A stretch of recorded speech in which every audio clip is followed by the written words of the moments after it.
Hello Bangali, welcome to new video. তো এটা হচ্ছে সিকিমের পার্ট 2।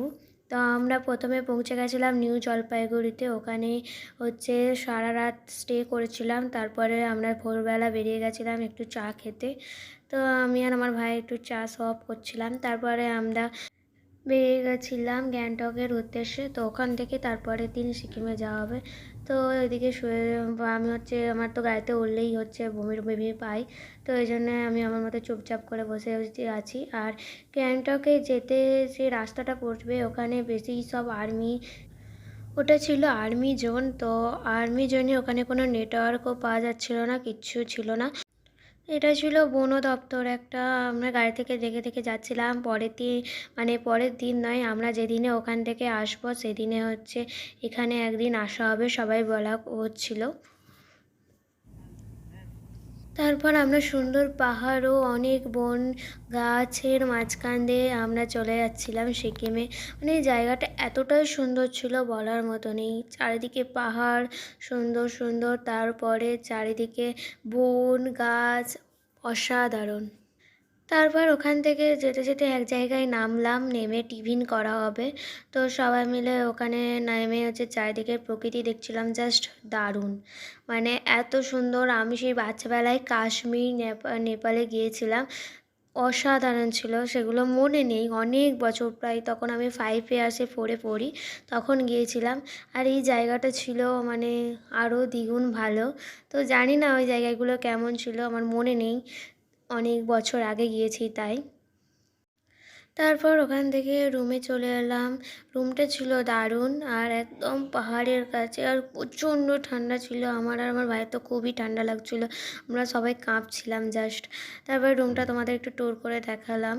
তো রুমটা ছিল দারুণ, টিভি ছিল, আয়না ছিল, সব কিছু। আমি একটু নিজেকে দেখাচ্ছি আমাকে কেমন লাগছে। অবশ্য পাগলই লাগছে, কারণ এতক্ষণ ধরে জার্নি করে এসেছি, প্রায় 5-6 ঘন্টা ধরে। তারপরে ওখান থেকে বাইরের নাজারাটা তো জাস্ট অসাম ছিল, বলার মতো নয়। তারপর আমি আর আমার ভাই একটু বাইরে ঘুরতে বেরিয়েছিলাম। এটা ছিল আমাদের হোটেল, বাম্বু হোটেল বলে।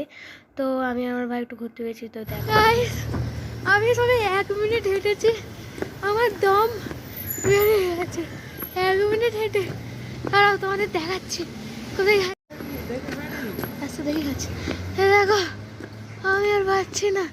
এটা কি আমি আমি একটুখানি ঘুরতে পেরেছি, শুধু তাদের আমার এই অবস্থা। হাঁটতে পেরে আর পাহাড়েরও ধরা, এইটুখানি হেঁটে কি কষ্ট। সামালো সামালো, তোর কি কষ্ট হচ্ছে? ও মা, ও বাবা, আমি কোথায় যাচ্ছি? আমি এরকম রাস্তায় জীবনে দেখিনি। মাম্মি, বাবা, এখানে একটা হোটেল আছে, জানি না কাদের হোটেল, আমার জানার দরকারও নেই। আমি এখন হাঁটতে থাকি। ও বাবা, ভাই আমি আর যাচ্ছি নি ভাই। ও মা, ও বাবা গো।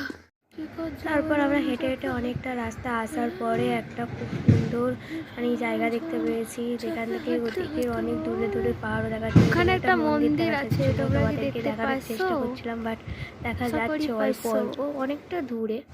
তো আমরা তারপরে চারিদিকে দেখছিলাম, ওখান থেকে জাস্ট ওয়াও লাগছে। পাহাড়ের উপরে অনেকটাই ছিলাম তাই জন্য। তারপর আমরা ওখান থেকে বেরিয়ে এসে বিকেলবেলা তারপরে বেরিয়ে গেছিলাম একটুখানি ঘুরতে। তো এখানে গ্যাংটকের একটা মার্কেট আছে, তো মার্কেটে একটু ঘুরছিলাম আমি, ভাই, সবাই মিলে, গোটা ফ্যামিলি মিলে বেরিয়েছিলাম। তারপর মার্কেটটা ছিল অনেকটাই বড়, আর অনেক দামি দামি দোকানও ছিল। আর ওখানকার জিনিসের যা দাম, বলাতে না বলাই বেটার, প্রচুর দাম জিনিসের। একটা চাবি, সামান্য রিংয়ের দামই 50-60 টাকা নিয়ে নেবে, প্রচুর দাম। তাই জন্য আমাকে নেওয়া হয়নি কোনো বন্ধুর জন্য। এখানে এসে বলেছি তোদেরকে খাইয়ে দেবো আর কি বলবো। আর তো তারপর ওখানে সব বড় বড় শপগুলো দেখছিলাম, কত বড় বড় দোকান। দোকানে অ্যাডিডাস নানা রকমের দোকান আছে। তারপর আমরা একটু আইসক্রিম খেয়ে নিলাম। তারপরে আবার হোটেলে ফিরে এলাম খেতে। তো খেয়ে দিয়ে আবার একটু রেস্ট করে আবার সন্ধ্যাবেলার দিকে একটুখানি ঘুরতে বেরিয়েছিলাম। আর আমার চোখ মুখ থেকে বুঝতে পারছো যে আমার ঠান্ডা লেগে গেছিলো একটুখানি। অতিরিক্ত ঠান্ডায় এসে এখানে ঠান্ডা লেগে আছে। তো এরপরে সিকিমের আরও ব্লগ আসছে, তো দেখতে গেলে সাথে থাকুন। Bye bye.